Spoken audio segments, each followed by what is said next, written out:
your wife? Yeah, that's my wife. We were married 71 years when my wife passed away down here a couple of weeks ago, a year ago. And we had 2 children, a good life. So I have no complaint about my life already.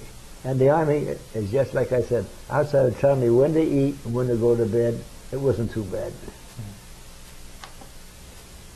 And then they wrote a book on, if you see it in a style, Eager Beaver. What's the Eager Beaver? That's the name of the book. That was the slogan for the Army engineers in 1303. Was this a newsletter? Yeah, these are newsletters they used to give us to us. But they made it in a regular book, a hardbound book. One of the fellows made a history of it. The one fellow, he was told to write it all out. He wrote it. I happened to be there when it happened. And he said, they said, you wrote this? He said, yeah. The company officer asked him, get rid of it. He was biased. So he didn't want it. In other words, he was against the colored people, against the Japanese people. He just, maybe he was mad at himself, I don't know. But anyway, had to revise it all over again. That's what I was told. How often was the Eager Beaver published?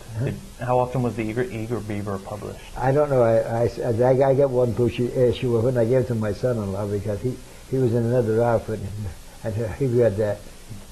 But then that's outside that, here's some of this history. But we built more bridges, more bridges than anybody else in the history of the United States Army. And then while we were in there, the British come out with a beautiful idea. You ever have a erector set? Yes. Well, the bridge is, what they call it, the Bailey Bridge. It's made like an erector, so to put it together, push it out, and when you're finished, you pull it back out. In other words, you took your transfer, nobody else would come behind you. So we used to have to maintain them for someone else would put them up, but we maintain them after that. But outside of then, some of the guys did go out and have a couple of beers. I learned how to say, "Voulez-vous vendre le vin pour moi?" What does that mean? Will you sell me wine? That I learned. Where did you use this at? That's in France. In France. And in German, we didn't ask them for anything like that, no. And then like just a little slipping back, when we first got into France, we built the bridges over because a lot of trade, like we have highways here, they have canals, and they work. A lot of bridges here and there. So we built bridges. So they gave us, one time we were on detail, they gave us the pack, but they called it 10-in-1. What's a 10-in-1? That's pre-packed. You're supposed to eat it in the field or something. You don't have to cook it or anything. So we were working on a bridge. We made a deal with a lady who ran a barroom. You cook it, we'll share it. So that's what she did. She cooked it. We all, her family and us shared it together. So we became good relationships that way. I don't know, is there a picture here? I had 2 little girls, French. They were about 10 years old maybe. No, here. But anyhow, I get in and argue with them over a chocolate bar. I said, here's the chocolate. I said, pardon, that means no good. And she's, pardon. And the father's standing outside, and he's taking it all in. He's laughing like a buck. And they're giving me a hug. I said, yes, it's good. Pardon.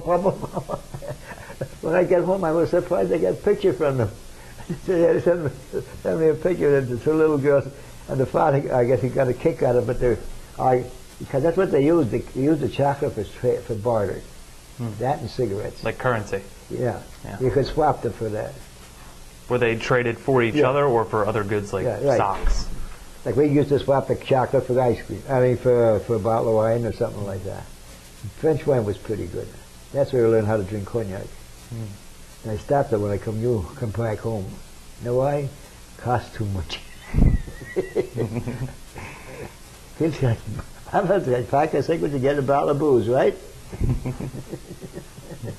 Well, that's about all I can say. All right. Well, I appreciate your time, Henry. Thank you very much. Thank you. It's been a pleasure speaking with you.